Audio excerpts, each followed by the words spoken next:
অন্যান্য নেতারাও বলেছে আমাদের সংগঠন হচ্ছে। আপনি বললেন ঠিকই, এক মিনিট আমি শেষ করিনি ভাই, আমি শেষ করিনি ভাই। সরাসরি বলছেন, আপনি সরাসরি বলছেন, এটা হতে পারে না। বিতর্কে হয়েছে এবং আমি কি উত্তর দিয়েছি, আমি পরিষ্কার বলছি। আমি বলেছি যে আমাদের সংগঠন মানে তোলাবাজ নয়, আমাদের সংগঠন সাধারণ মানুষের। মমতা বন্দ্যোপাধ্যায় কি বার্তা দিচ্ছেন একবার শুনবো চট করে। সবাইকে নমস্কার জানিয়ে বলছি, প্লিজ দয়া করে কেউ কাউন্টিং এজেন্টরা এবং প্রার্থী ক্যান্ডিডেটরা তারা ভোটিং এলাকা ছেড়ে আসবেন না। স্ট্রং রুমে যেখানে কাউন্টিং হচ্ছে মানে সেন্টারে, সেখান ছেড়ে কেউ আসবেন না। এটা বিজেপির প্ল্যান। প্রথম 2-3 রাউন্ডে আমি কালকে থেকেই বলছি যে ওদেরগুলো আগে দেখাবে, আমাদেরগুলো পরে দেখাবে। এবং অনেক জায়গায় 2-3 রাউন্ড কাউন্টিং করার পরে প্রায় 100টা জায়গায় কাউন্টিং বন্ধ করে রেখে দিয়েছে। এবং কল্যাণীতে ধরা পড়েছে 7টা মেশিন যেখানে কোনো মিল নেই। এটা টোটাল ফোর্সফুলি সেন্ট্রাল ফোর্সকে দিয়ে চারিদিকে তৃণমূল কংগ্রেসের উপর অত্যাচার করছে, অফিস ভাঙছে, জোর করে দখল করছে। এসআইআর এর নামে আপনারা দেখেছেন ভোট লুট করেছে যাতে যে সিটগুলো জিততে পারে। কিন্তু এখনো এমন 70টা সিট আছে, 100টা সিট আছে যেগুলো আমরা এগিয়ে আছি, সেগুলো বলছে না। টোটালটাই মিথ্যে নিউজ খাওয়াচ্ছে। আগে ডিআইসিও এই খবরগুলো দিত, কিন্তু তাকে কালকে চেঞ্জ করে দেওয়া হয়েছে। টোটালটাই ইলেকশন কমিশন নিজের ইচ্ছে মতো খেলছে এবং সাথে কেন্দ্রীয় বাহিনীকে নিয়ে। এবং আমাদের পুলিশরা টোটাল মাথা নত করে কেন্দ্রীয় বাহিনীর আন্ডারে কাজ করছে। সুতরাং আমি সব আমাদের কাউন্টিং এজেন্টদের, আমাদের সমস্ত পার্টির কর্মীদের বলবো, অত মন খারাপ করার কারণ নেই। আমি বলেছিলাম সূর্যাস্তের পরে আপনারা জিতবেন। 3 রাউন্ড 4 রাউন্ড কাউন্ট হলেও এটা 14 রাউন্ড থেকে 18 রাউন্ড কাউন্ট হয়, তখন আপনারা জিতবেন। Wait and see, watch. আমরা সবাই আপনাদের সাথে আছি, আপনারা কেউ ভয় পাবেন না, নিশ্চিন্তে থাকুন। আমরা বাঘের বাচ্চার মতো লড়াই করে যাবো। বিশ্বজিৎ দা, স্লো কাউন্টিং হচ্ছে, এই স্লো কাউন্টিং এ কিসে ইঙ্গিত? সাবোটাজ হতে পারে আশঙ্কা করছেন উনি, হতে পারে। দেখুন, উনি আজকে প্রথম বলছেন না, এর আগেও বলেছেন এবং সেই জন্য যারা কাউন্টিং এজেন্ট তাদের নিয়ে মিটিং করেছেন যে কেউ বেরোবেন না।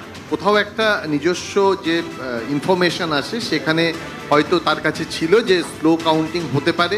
কারণ আপনি জানেন যে নির্বাচন কমিশন একটা অর্ডার দিয়েছে যে কোনো কাউন্টিং এজেন্টের যদি ভুল হয় তাহলে তার চাকরি যেতে পারে।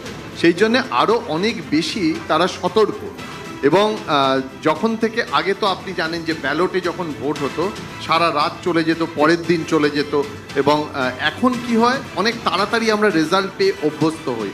এইবারে নির্বাচন কমিশন যেমন কঠোর, কাউন্টিং প্রসেসও সেরকম কঠোর। যে কথাটা বলার দরকার আছে, দেখুন এই যে গ্যাপটা তৈরি হয়েছে, অর্থাৎ বারবার বলছে যে এটা হঠাৎ করে গুটি উড়ে যাবে কিনা, তৃণমূল কংগ্রেস লিডে আসবে কিনা।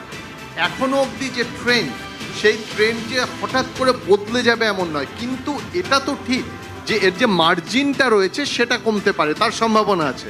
কারণ আমি বারবার বলছিলাম 70 থেকে 72টা আসন রয়েছে যেখানে ক্লোজ ফাইট হচ্ছে। 500 থেকে 1000-এর মধ্যে এক এক রাউন্ড গোনা হচ্ছে। কেউ এগিয়ে যাচ্ছে 500, কেউ আবার 1000 পিছিয়ে যাচ্ছে। এই আসনগুলো কিন্তু 3 রাউন্ড 4 রাউন্ড 5 রাউন্ড পরে বলা যায় না, হয়তো উল্টো হতে পারে। দেখা গেল যে 12 রাউন্ড 14 রাউন্ড পরে বিজেপি আরও এগিয়ে গেল। কিন্তু এখন যেভাবে ক্লোজ ফাইট হচ্ছে সেটা বলা সম্ভব নয়। তবে এটা তো ঠিক, আপনিও দেখেছেন কাউন্টিং অনেক স্লো হচ্ছে। শুভেন্দু অধিকারীর বক্তব্য শুনুন।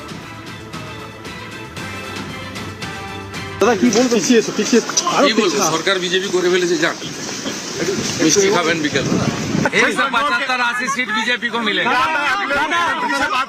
वो तो पार्टी तय करेगा। टीएमसी हार गया।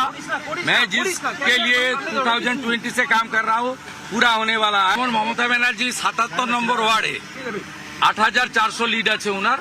আমি আর একটা রাউন্ড উনার লিড হবে, 10-11 পর্যন্ত যাবেন। তারপরে আমি ওনাকে মেকআপ করে দেবো। 70 নম্বর ওয়ার্ড থেকে 82 পর্যন্ত আমি ওনাকে মেকআপ করে দেবো এবং উনি হারবেন। আত্মবিশ্বাসী শুভেন্দু অধিকারী আত্মবিশ্বাসী। 2021-এ বলা হয়েছিল যে বামেদের ভোট রামে গিয়েছে, তাই রামের ভোট শতাংশ বেড়েছে, বামের ভোট শতাংশ কমেছে। আরও একটা ভোটের কাউন্টিং চলছে। দেখা যাচ্ছে দুটো জায়গায়, দুটো আসনে সিপিআইএম লিড করছে। এইরকম একটা জায়গায় দাঁড়িয়ে চন্দনদার কাছে আমার প্রশ্ন, বামেদের ভোট বামে ফিরেছে বলে মনে হচ্ছে আপনার? দেখুন, গল্পের গরু গাছে তোলার অভ্যেস তো মিডিয়ার অনেক দিনের ছিল, আপনারাও তার বাইরে নন। ফলে বামের ভোট রামে গেছে বলে সারা বছর তো চালিয়ে গেলেন। আর এখনো পর্যন্ত যা রেজাল্ট বেরোচ্ছে তাতে টিএমসি 49% ভোট শেয়ার ছিল, এখন সেটা 42, 7% কোথায় চাঁদে গেল? ফলে টিএমসিরও বহু ভোটটা হয়েছে মূলত তৃণমূল কংগ্রেসের যে অপশাসন তার বিরুদ্ধে মানুষ একটা সরকার তৈরি করতে চেয়েছে। সেক্ষেত্রে আমরা বলেছিলাম বিজেপি এবং তৃণমূল উভয়কে বাদ দিয়ে আমাদেরকে ভোট দিন। বিভিন্ন জায়গায় মানুষ যাকে শক্তিশালী মনে করেছেন তাদের এখনো পর্যন্ত যা ট্রেন্ড তাতে সেটাই আসছে। ফলে এই সব যে গল্পগুলো আপনারা ফেদে এত বছর চালালেন, বিজেপিকে রক্ষা করলেন এবং ক্ষমতায় আসতে দিল তৃণমূল কংগ্রেস, এটাই একটা ভরাডুবির অন্যতম কারণ। আপনাকে দেখাচ্ছি 49 থেকে 42% হয়েছে বিজেপি তৃণমূলের ভোট। তাহলে তৃণমূলের কিছু মানুষ তো বিজেপিকে ভোট দিচ্ছেন, কারণ তারাও চাইছেন না তৃণমূল সমর্থক থেকেও যে তৃণমূল থাকুক, তৃণমূল চলে যাক, এটাই চাইছেন। এবার দ্বিতীয় কথাটা হচ্ছে যে ভোটটাকে দেখুন একেবারে পোলারাইজ করার জন্য একটা সম্প্রদায়কে আমি আটকে রেখেছি, না হলে 2 মিনিটের মধ্যে এই যে ভাষ্য তৈরি কে করেছিলেন, কেন করেছিলেন? পশ্চিমবাংলায় ইতিমধ্যে কোনোদিন রাজনৈতিক নির্বাচনের আগে চাকরি, রুজি, কারখানা এগুলো ছিল ইস্যু। এটাকে নিয়ে গিয়ে মন্দির, মসজিদ 2 মিনিটের জন্য ওদের আটকে রেখেছি, তাই এসব বলার দরকার কি ছিল? ফলে মানুষ সবটা বিবেচনা করে ঠিক করেছেন যে এই সরকারকে সরাতে হবে। সরকারকে সরাতে গিয়ে কোনো জায়গাতে মানুষ যাদেরকে সামনে পেয়েছেন বলে মনে হয়েছে তারা শক্তিশালী কতটা কি না, অর্গানাইজেশন ইত্যাদি অনেক প্রশ্ন আছে, তাদের রাজনীতি নিয়েও আমাদের অনেক প্রশ্ন আছে, কিন্তু তারা তাদের ভোট দিয়েছে। ফলে এক্ষেত্রে এই পুরনো গল্পটা প্লিজ দয়া করে বন্ধ করুন। রাম বাম ইত্যাদি না বলে আমি আপনাকে অঙ্ক করেই দেখালাম 49 থেকে 42 কি করে টিএমসি। এই ইলেকশনের আগে বিমান বসু নিজেই বলেছেন বামেদের ভোট বামেতেই থাকবে। কথাটা বলার অর্থ হচ্ছে ছিল না, থাকবে। এটা কিন্তু মিডিয়া তৈরি করেনি, এটা আপনাদের নেতা বলেছেন। 1, 2 নম্বর, ভোট শতাংশ যদি দেখি তাহলে ভোট শতাংশ আস্তে আস্তে যে বামেরা একসময় সরকারে ছিল, ক্ষমতায় ছিল, তলানিতে গিয়ে ঠেকেছে, আরও কমেছে। যখন 77টি আসন পেয়েছে বিজেপি তখন আমি মানছি আপনার কথা, ঠিকই তো। আজ বিজেপি গেইন করলে সেখানে তৃণমূলের কিছু ভোটও সেখানে চলে যাচ্ছে, এটা খুব সত্যি। কিন্তু এটা অস্বীকার করার কোনো জায়গা নেই যে বামেদের ভোটও চলে গিয়েছিল। যদি আজ বামে 2টো আসনে যেতে বা 2টো আসনে এগিয়ে রয়েছে, সেই 2টো আসন বামেদের ভোট বামেদের জায়গায় ফিরেছে। এটা তো মিডিয়া তৈরি করে দেয়। একেবারেই না, আপনি যে বিশ্লেষণ করছেন এগুলো আবার আপনারা সেই শেষ মুহূর্ত পর্যন্ত বাঁচানোর চেষ্টা করছেন, এইভাবে বাঁচানো যায় না। আমি আপনাকে বলছি, যেখানে সংখ্যালঘু মানুষ আছেন সেখানে সংখ্যালঘু মানুষরাও প্রতারিত হয়েছেন, তারা তো বুঝেছেন। এরকম যদি বিধানসভা পশ্চিমবাংলায় 6টা বা 10টা হয় যেখানে তারা বুঝেছেন আমরাও প্রতারিত হয়েছি, বিজেপি সংখ্যালঘুকে রাখতে চায় না একরকম, কিন্তু তৃণমূল কংগ্রেসও সংখ্যালঘুকে প্রতারিত করেছে, সেটা বুঝেই তারা ভোট দিয়েছে। এর সঙ্গে বামেদের ভোট রামে বাড়াবে এসব গুলিয়ে দিয়ে কোনো লাভ নেই। না, চন্দনদা যেটা বলছে বিজেপি মুসলমানদের রাখতে চায় না, এটা একদমই ভুল ধারণা। আমরা বলেছি আমরা ওদের ভোট পাই না। এবং ব্যাপার হচ্ছে একটা জিনিস বলি, এটা আপনাদের এই যে রাম বাম পোলারাইজেশন, ভোটার না কারোর কেনা নয়।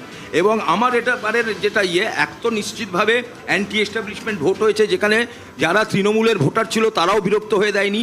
দ্বিতীয়ত, এতদিন পর্যন্ত মুসলিম সম্প্রদায়কে যে জুজু দেখিয়ে আসা হয়েছে যে বিজেপি এলে ওদের নাকি শেষ করে দেবে, এ করে দেবে, আজকে আসাম বলুন, উত্তরপ্রদেশ দেখে প্রচুর ওদের যারা রয়েছেন মুসলমান নেতা বলুন বা ধর্মগুরু রয়েছে, তারা পর্যন্ত প্রকাশ্যে বলেছে না আমাদেরকে ভুল বোঝানো হয়েছিল। এই যে লোকে এতদিন ভয়